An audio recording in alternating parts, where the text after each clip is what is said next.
Bom, vamos lá, pessoal. Professor Ederson aí, nós vamos trabalhar filosofia, né? Apostila 3, página 240, conforme vocês podem ver aí. O tema é a questão dos universais, o nome da rosa. Galera, basicamente, esse conteúdo aqui ele vai falar sobre o seguinte, olha. As palavras que nós conhecemos que determinam uma coisa em geral. Por exemplo, quando eu falo ser humano, ou o homem, ou a humanidade, ela está falando de várias coisas. Né? É um plural, né? É uma questão de vários homens, no caso da humanidade, vários homens e mulheres, né? Que representam uma espécie. Então, por exemplo, a palavra humanidade, ela já existia em algum outro lugar ou foi o homem que criou para facilitar o seu linguajar com outros seres humanos, tá? Então, é algo que a gente vai estudar agora neste capítulo, tá? Levando em consideração, nós vamos ver que isso aí é extremamente importante, que vai acontecer durante o período da Idade Média, tá? O período antes de nós entrarmos no movimento da Baixa Idade Média, né? Que vai ser o período da escolástica. Bom, vamos lá. Vamos começar por aqui, ó. Levando em consideração a tradição judaica cristã, imagine-se nos primórdios do mundo, logo após Deus ter criado o ser humano, teria o homem dado nome às coisas que Deus criara? Se todas as criações já existiam antes da mente divina, as palavras enunciadas pelo ser humano já não haviam sido determinadas por Deus? Ora, se a gente for levar em consideração o pensamento cristão, judaico-cristão, o homem deu um nome aos animais. Só que esse nome que o homem deu, ele já estava na mente divina, porque Deus sabe de todas as coisas. Então, logo, o homem não é que o homem deu, esses nomes já existiam em um outro lugar. Aonde? Na mente do Criador. Então, perceba que isso está muito próximo da ideia de Platão, que as coisas elas existiam em um outro lugar na sua perfeição, e aí o homem começou a dar os nomes para as coisas aqui. Então vamos lá. Os gregos fizeram essa discussão antes do cristianismo surgir e se dividiram, pois o assunto fundamentalmente era controverso. Conforme já vimos, Platão afirmava a precedência da ideia sobre a matéria, e mais que isso, do mundo das ideias em relação ao mundo das matérias, pois estas seriam apenas composições imperfeitas do mundo inteligível. Aristóteles, por sua vez, pronunciou-se integrando a essência à matéria. Para ele não havia um mundo à parte das ideias, mas a realização de potências em formas materiais de atos. Então, conforme eu comentei, para Platão as coisas já existiam em perfeita condição no mundo das ideias. Então cabia ao homem, através do seu raciocínio, acessar essas coisas para dar o nome. Então, por exemplo, quando eu falo cavalo, tá? Eu estou dando um nome para uma série de espécies de um animal, né? Que tem aquelas características para ser chamado de cavalo, porque ele existe em perfeito estado no mundo das ideias, ok? Já Aristóteles parte de outro pensamento. Ele vai olhar o que? Olha, o cavalo, a gente deu esse nome só para facilitar o entendimento, porque existem vários cavalos e aí as pessoas dão outros nomes e por aí vai. O que eu quero mostrar para vocês é que essa questão do universal vai prevalecer durante muito tempo aí na Idade Média, uma discussão bem forte. Nessa discussão lá na Idade Média nós vamos ter dois grupos, né? Um é o realista e os outros é o nominalista. Para os realistas, as coisas existiam em um outro lugar. Por exemplo, flor. Quando eu falo flor, não é algo que eu criei. O termo flor já existia em um mundo perfeito. E no caso da Idade Média era o mundo de Deus, né? O mundo espiritual. Então aí eu trago deste mundo perfeito essa ideia através, acessando do conhecimento e da fé, né? E trago para este mundo material. Então perceba, flor perfeita, ela existe já num mundo perfeito, no caso aqui da Idade Média, no reino de Deus. Perfeito? Então os realistas acreditavam nisso, que os universais eles já existiam em outro lugar. Tá? Ele pertencia a outra esfera, tinha algo além da palavra. Tá? Não era apenas uma flor. Além da flor existia uma ideia perfeita de flor que estava em outro lugar. Tá? Isso era o que os realistas acreditavam. Mais adiante, nós vamos ver a outra tendência, né, que são os nominalistas, né? Os nominalistas, eles acreditam que as palavras é apenas palavras. Elas apenas facilitam a conversa entre as pessoas, né? É uma maneira que o ser humano criou, que a mente humana faz, para organizar as coisas que ele vê, para ele dar sentido para esse mundo que ele vê e para facilitar o diálogo entre eles, né? Então eu vejo um determinado, isso aqui vai se chamar flor. Então todos começam a chamar aquilo de flor, porque aquilo já está na nossa mente, é uma questão de causa e efeito que ele comenta. Então ela só serviu para facilitar a comunicação, nada mais que isso. Então para os nominalistas é só o nome que prevalece. Não existe nada além do nome que nem os realistas acreditavam, ok? Então basicamente é isso, gente. Os nominalistas, eles acreditam apenas que aquilo é uma maneira de eu dar som para as coisas, facilitar o entendimento. Ponto. Para os realistas, existe além do nome, existe uma ideia perfeita daquilo em outro lugar, que aí fez com que o ser humano desse nome para aquilo. Beleza? Mais adiante, ó. O principal nome dos nominalistas, né, que defende a corrente nominalista, é um homem chamado Guilherme de Ockham. Vamos ler aqui um trecho dele. Ó. Outro importante nominalista da Idade Média foi Guilherme de Ockham, que defendeu a ideia de que tudo o que existe é particular e que as construções de universais transcendentes correspondem ao mero discursos, a uma lógica semântica de aproximação, artifícios da mente na forma da linguagem, uma linguagem de tal maneira sofisticada que permite o acolhimento da ideia de abstratos universais. Então, conforme vocês podem ver, eu falo determinada coisa só para facilitar a comunicação, tá? Para facilitar o entendimento. É apenas uma linguagem, apenas uma palavra, tá? Não existe nada além daquilo. Não existe uma coisa perfeita daquilo em outro lugar. Isso é o que os nominalistas defendem, principalmente a figura de Guilherme de Ockham, que vai ser o principal nome daquele período dos nominalistas. Então vamos pegar esse trecho aqui, que eu sempre comento com vocês, esse trecho onde tem um foguetinho, que é um autor que vai comentar aqui, ó, o Gilson Etienne. Para um realista, a humanidade é uma realidade.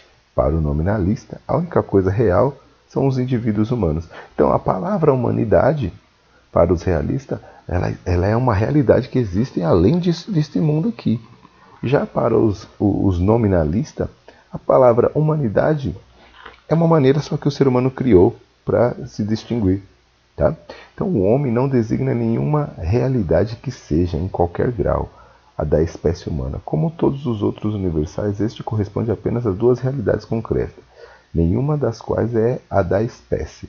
Por um lado, a realidade física do próprio termo, isto é, a palavra homem tomada como flatus vocis ou emissão de voz.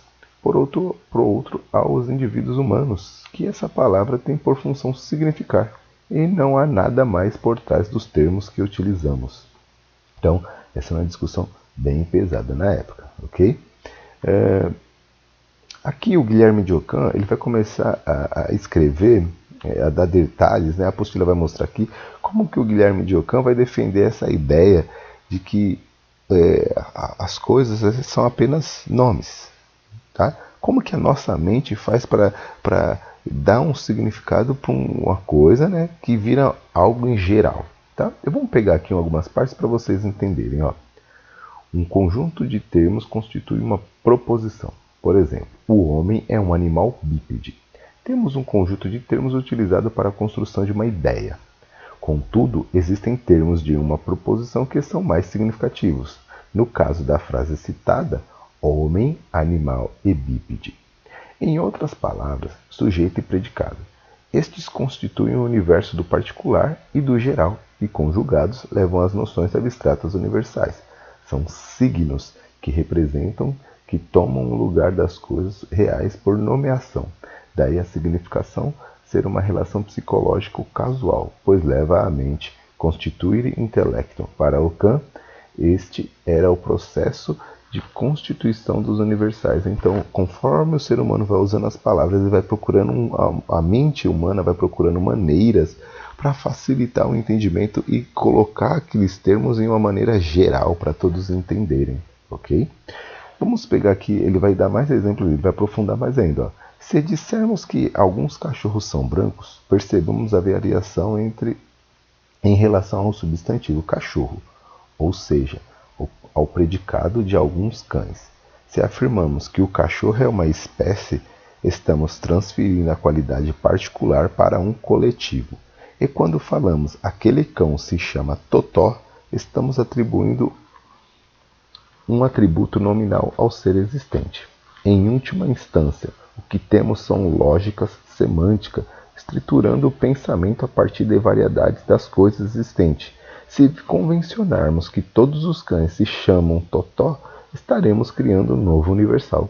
Mas os cães continuarão a ser cães, diferentes, seres distintos. Então o que ele quer mostrar para nós? Olha, o ser humano ele faz isso para facilitar o entendimento. Vamos mudar agora, vamos começar a dizer agora que os cachorros, né, vão se chamar só Totó. É isso que ele está querendo dizer. E os seres humanos começam a usar esse termo. Então, veja, foi uma criação humana, foi uma criação natural. Não foi algo que está além do ser humano, não é algo que está fora deste mundo, que está em uma outra realidade, não. Ele está apenas na nossa mente, ok? É para facilitar o entendimento da nossa mente, beleza? Então, essa era uma disputa que tinha entre eles na época, né? Entre os nominalistas e os realistas. E aqui também nós encontramos um trecho da obra do Guilherme de Ockham. Peço para que vocês leiam. E aqui o autor da apostila deixa um quadro, né, comparativo para nós. Né? As principais diferenças entre realistas e nominalistas. Vamos lá. Para os realistas, universais, eles existem e são reais. Ou seja, eles existem em um outro plano. Por isso que eles são reais. Para os nominalistas, universais não existem, não são reais. Eles são só apenas uma palavra que o ser humano usa para facilitar o entendimento. Tá? Os particulares, ou seja, as coisas em si, as coisas como elas são, elas existem para os realistas e não são reais. Por quê? Porque a ideia perfeita dela está em outro lugar. Tá? Já para o nominalismo, as coisas particulares elas existem e são reais. Tá? Então o ser humano dá um nome para aquilo, aquilo lá existe, está naquele mundo, naquele plano, naquele momento. Beleza? Mais adiante, nós vamos ver que vai aparecer um homem chamado Pedro Abelardo e ele vai ser o cara que vai tentar mediar a disputa entre os realistas e os nominalistas. Tá? Então vamos entender. Ó. Um tipo de meio termo entre nominalistas e realistas foi encontrado pelo padre e filósofo Pedro Abelardo, 1079 a 1142.